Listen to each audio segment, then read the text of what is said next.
بھی سوال ہے، ہندوؤں کے تہوار ہولی اور دیوالی کے کھانے کا کیا کیا جائے؟ وش کر سکتے ہیں؟ یہ بڑا سینسٹیو ایشو ہے۔ پچھلے دنوں آپ کو پتہ دیوالی کی جو سرمنی ہے منائی گئی ہے 6 نومبر کو۔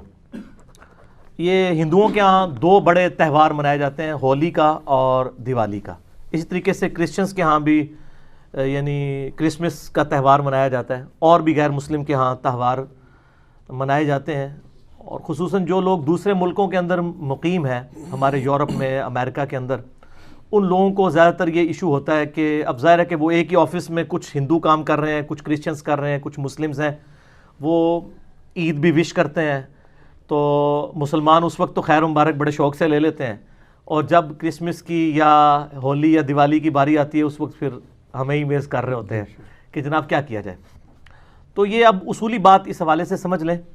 پہلی تو بات یہ ہے کہ as far as human dignity is concern, تو اس دنیا میں جتنے بھی لوگ آباد ہیں، ہیومن ڈگنیٹی میں آپ نے ان کی عزت کرنی ہے، چاہے وہ جیوز ہوں، کرسچنز ہوں، مسلمز ہوں، ہندو ہوں، بدھ مت کے رہنے والے لوگ ہوں، ان سب کے سب لوگوں کے ساتھ کھانا پینا بھی جائز ہے اگر کھانے والی چیز حلال ہو، ٹھیک ہے؟ ایک پلیٹ میں بھی آپ کھا سکتے ہیں، کوئی اسلام کے اندر اس کی ممانعت نہیں ہے۔ اب رہا یہ ان کی مذہبی ایکٹیویٹیز کا تعلق، تو چونکہ یہ زیادہ تر مذہبی ایکٹیویٹیز شرک کے اوپر مبنی ہے، شرک کے ساتھ اسلام کو آپ کو پتہ ہے ایک خاص مزاج ہے۔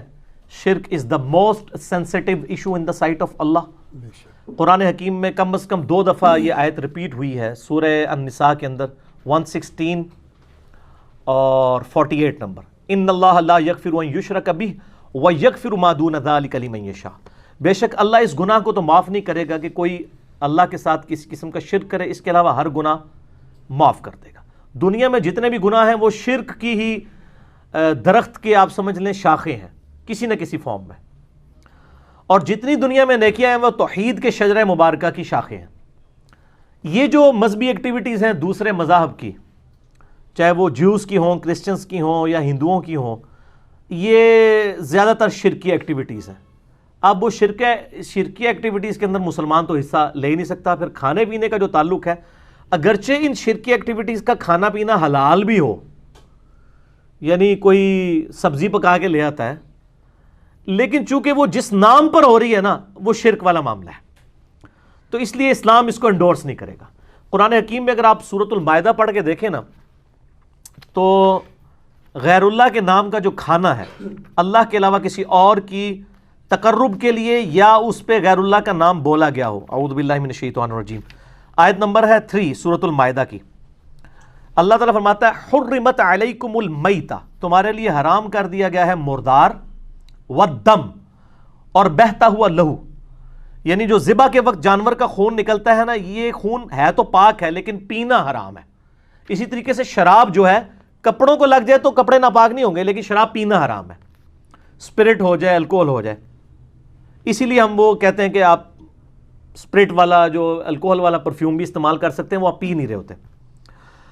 وَلَحْمُ الْخِنزِيرِ، اور خنزیر یعنی سور کا گوشت، پگ کا گوشت، یہ اصل میں ایک ایشو ہے کہ یہ ایسا جانور ہے جو سبزی خور بھی ہے، گوشت خور بھی ہے۔ ویسے سارے سبزی خور جانور جو ہیں، جو بہیمۃ الانام ہیں، وہ حلال ہیں، لیکن اس کے بارے میں جب پوچھا گیا کہا گیا نہیں یہ حرام ہے۔ 3 چیزیں ہو گئیں، مردار اور لہو بہتا ہوا اور خنزیر کا گوشت، وما اہل لغیر اللہ بہ، اور جس کے اوپر ذبح کے وقت غیر اللہ کا نام لیا جائے، غیر اللہ کے تقرب کے لیے ہو۔ اور یہی پھر آیت آگے چلتی ہے، اس میں ایک الفاظ یہ بھی ہیں وما ذبح علی النصب، اور جو بتوں کے تھانوں کے اوپر ذبح کیے جاتے ہیں جانور، یعنی ان تھانوں پر غیر اللہ کے تقرب کے لیے جانور ذبح ہو رہے ہیں، وہ بھی حرام ہوں گے، چاہے اللہ کا نام بھی ان پر لیا گیا ہو، تب بھی وہ حرام ہوں گے، کیونکہ تقرب جو ہے وہ غیر اللہ کے لیے ہے۔ صرف یہ نہیں ہے کہ ایک بندہ بسم اللہ اللہ اکبر پڑھ کے تو کسی بت کے سامنے ذبح کر دے تو وہ بھی حرام ہو جائے گا، تقرب اس بت کا ہو گیا، اگرچہ اللہ کا نام لیا ہوا ہے تب بھی تقرب والا معاملہ بھی سینسٹیو ہے۔ تو اسی طریقے سے اس طرح کی ایکٹیویٹیز کے جو کھانے پینے ہیں وہ اسلام میں حرام ہے۔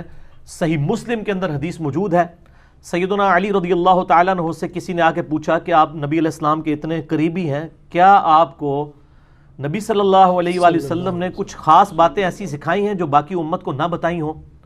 تو مولا علی نے کہا کہ نبی علیہ السلام نے وہی دین ہمیں بھی سکھایا جو پوری امت کو. ہاں، جو فہم قرآن ہے وہ تو ظاہر ہے ہر مسلمان کا ایک حصہ ہے. اور پھر فرمایا اپنے تلوار کی نیام میں سے ایک صحیفہ نکالا اور کہا یہ نبی علیہ السلام نے ایک خاص صحیفہ ہمیں دیا ہے جس میں قیدیوں کے احکام لکھے ہوئے تھے. اگر کوئی مسلمان کو قتل کر دے اس کی کیا سزا ہے. ظاہر ہے نبی علیہ السلام کے بہاف پہ جنگ جمل صفین نہروان لڑنی تھی مولا علی نے، تو حضور نے ان کو بتا دیا کہ ان کے قیدیوں کے ساتھ تم نے کیا سلوک کرنا ہے.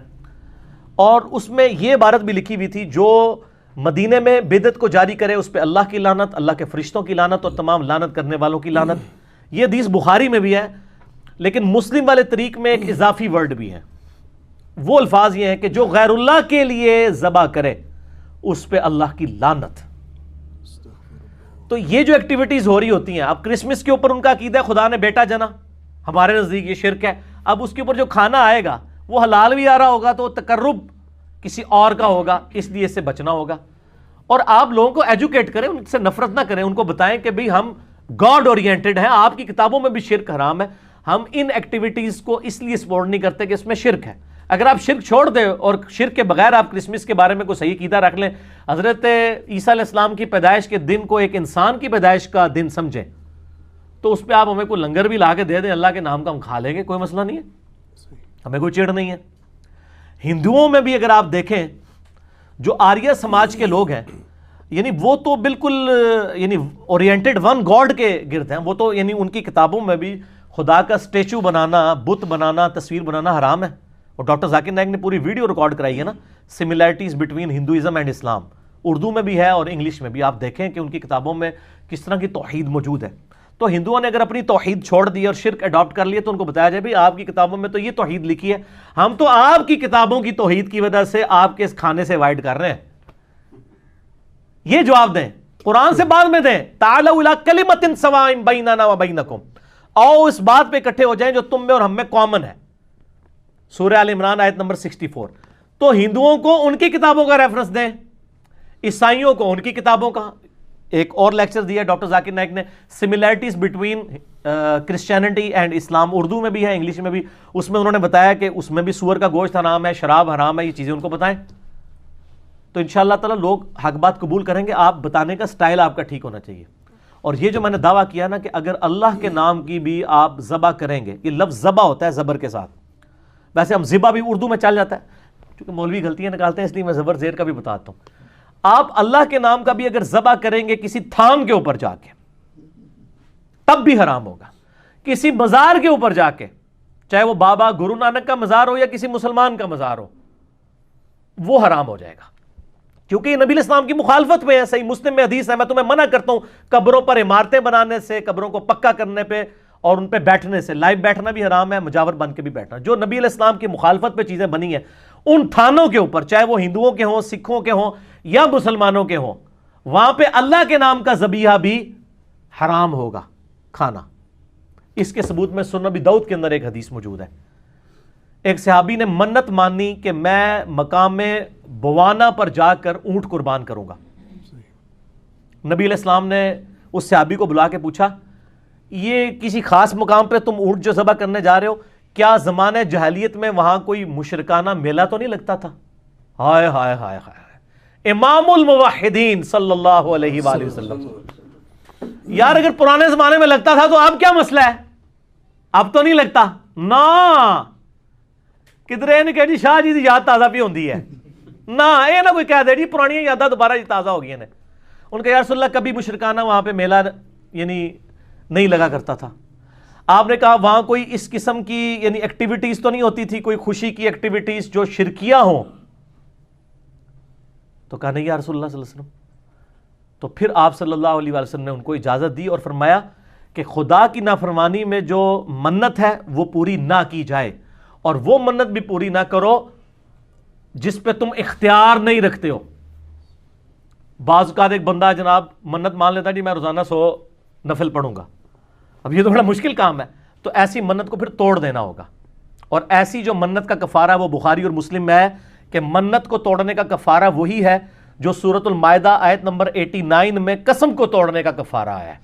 ایک غلام آزاد کرو، غلام نہیں آزاد کر سکتے تو تم 10 مسکینوں کو کھانا کھلاؤ، اگر نہیں کھلا سکتے یا 10 مسکینوں کو کپڑے لے کے دو، اگر یہ نہیں کر سکتے یعنی بہت غریب ہو تو پھر تم مسلسل 3 روزے رکھو.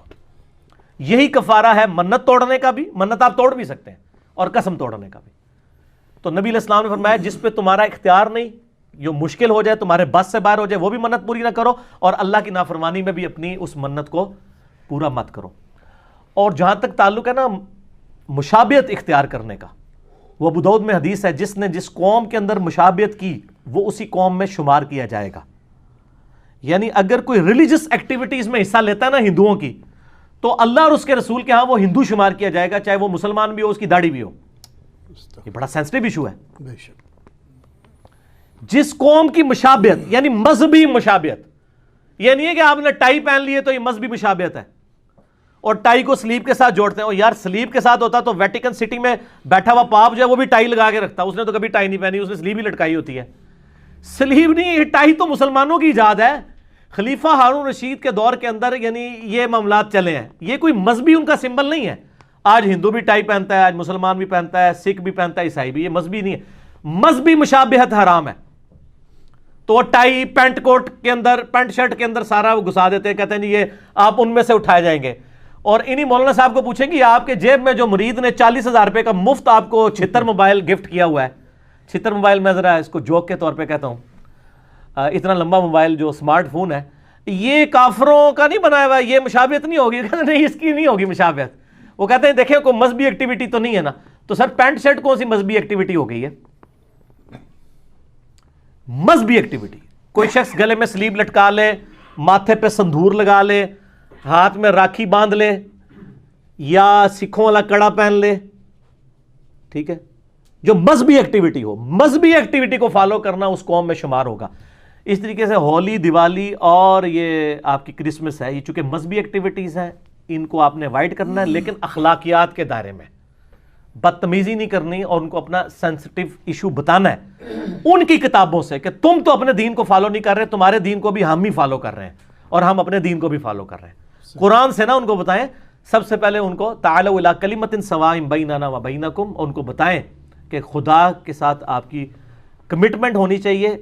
ہم چونکہ مسلمان خدا اورینٹڈ ہیں، اس لیے ہم ہولی، دیوالی یا کرسمس کے اوپر جو آپ وش کرتے ہیں یہ چونکہ شرکی ایکٹیویٹیز ہے، اس لیے ہم آپ وش نہیں، آپ اس کے علاوہ وش کریں.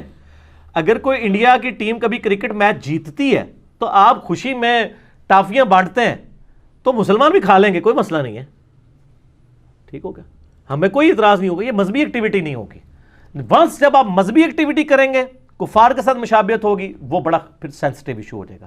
اس لیے اس کو آپ نے اوائڈ کرنا ہے. اس کو اوائڈ کرنے کا طریقہ بھی میں نے بتا دیا. خالی میں لاہور دا راہ نہیں دسیا، لاہور جانے کا کرایہ بھی دے دیا، صرف راستہ نہیں بتایا آپ کو کہ اس طریقے سے اس ایشو کو غیر مسلم ملکوں میں رہنے والے لوگ ٹیکل کریں. ہندو کوئی کہ ان کو کہ آپ کی کتابوں میں شرک غلط لکھا ہوا ہے، غیر اللہ کے نام کی نیاز نہیں ہو سکتی. کرسچنس کو بھی بتائیں اور کہیں کہ یہ آپ اپنی کتابوں پہ نہیں چل رہے، دیکھو ہم مسلمان آپ کی کتابوں پہ آپ سے بڑھ کر چل رہے ہیں. آپ بھی ان چیزوں کو دیکھیں. ٹھیک ہوگا؟ ٹھیک.